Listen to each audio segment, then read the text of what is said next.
Hello and welcome back to Digital Assets Daily. Good morning, good afternoon, or good evening, wherever you are in your corner of the world.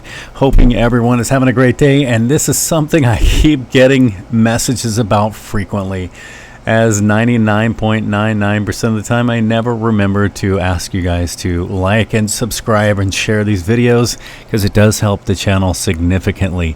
Okay guys, I'll try to mention that somewhere throughout the videos, and my apologies for those of you who message me and I constantly overlook that simplicity, that simple little mention. So either which way guys, you can tell that's my little awkward spot, but let's get right into the news quickly. Ripple's key partner in Japan, SBI, acquires crypto lender HashHub. We're going to get into that article just a little bit here. Japanese financial conglomerate and Ripple key partner in the region, SBI, has announced the acquisition of a 100% stake in crypto company HashHub. And that takes me back to, as Brad Garlinghouse stated, that 99% of the, basically the industry would fail and 1% of it would survive, basing it on the use case, the utility.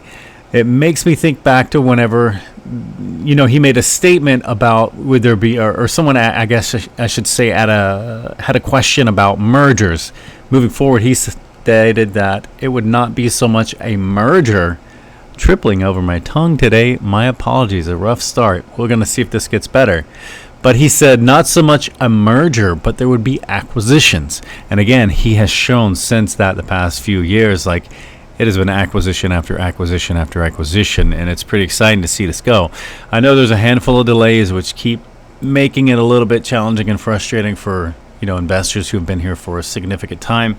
But at the same time, on another level, there are those of us who are just, time's kind of gone out the window and it's irrelevant. We know that the moment is now.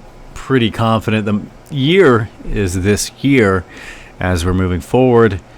But it's one of those things where we've waited so long, what is a few more months? Also, too, Ripple chief legal officer says SEC chief must recuse himself, and here's what happened. This is something I want to discuss as well. Ripple's chief legal officer, Stuart Alderoty, has said that the current head of the U.S. SEC, Gary Gensler, should recuse himself from any case involving cryptocurrencies and unregistered securities. Alderoty based his claim on the precedent set in Anthony v. SEC from 1989. The main argument of the Ripple representative is that Gary Gensler has repeatedly stated that all cryptocurrencies other than BTC are registered securities. Thus, says Alderoty, the SEC chief prejudged the outcome of the case, and according to the case to which he is referring, Gensler must now recuse himself, as such statements violate due process. And this is a great article and a great point made by Stuart Alderoty. So I think there is definitely something to that. It's not a nothing burger, as they say, because we're going to show something else here shortly. Former Ripple director responds to rumors that XRP may be backed by gold. And it's really just getting into the discussion, of Valhill Capital, of where they were mentioning the price of XRP could be set as high as $37,500 or even $50,000 for XRP.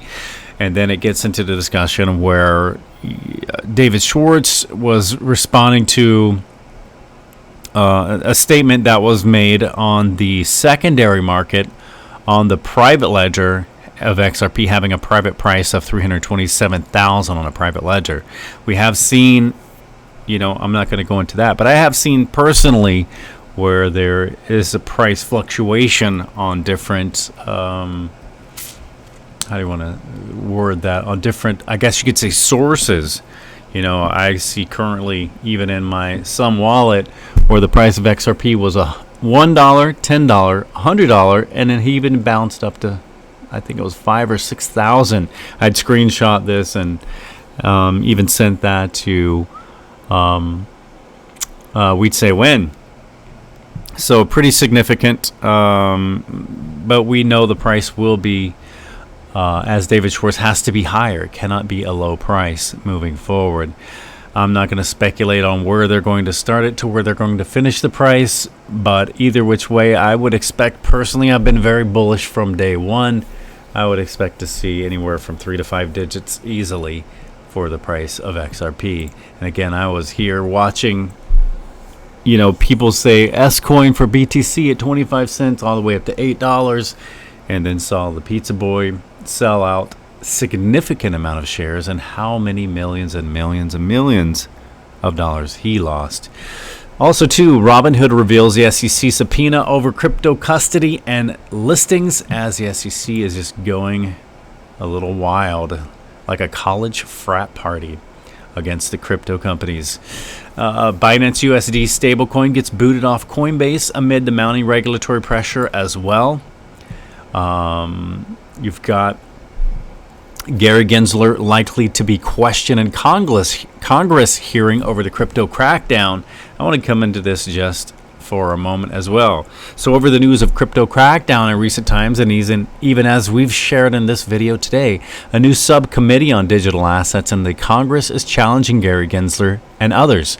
So in the wake of heavy criticism against the US SEC, the crackdown on crypto companies, a body of lawmakers are reportedly challenging people like Gary Gensler, and the crypto community opposed the recent enforcement actions by the SEC, as well as the New York State Department of Financial Services, the NYFDS. The enforcement actions included restrictions on the Kraken's crypto staking program and Paxos issuance of Binance USD stablecoin.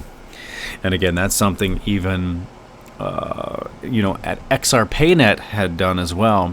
They just completely removed, not being a U.S. company, being based out of the U.K., but just to avoid any issues, they're making adjustments there as well.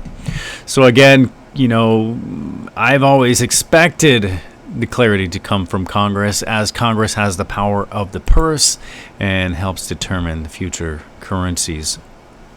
And that's a constitutional authority, a power directly from the U.S. Constitution.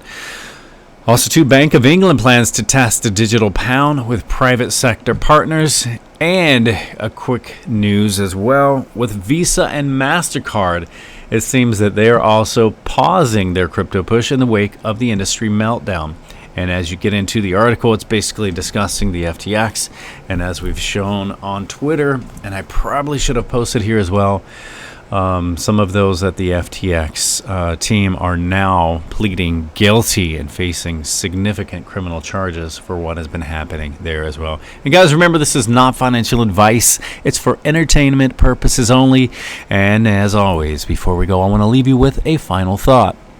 The man on top of the mountain didn't fall there. Much love, and we will catch you in the next one.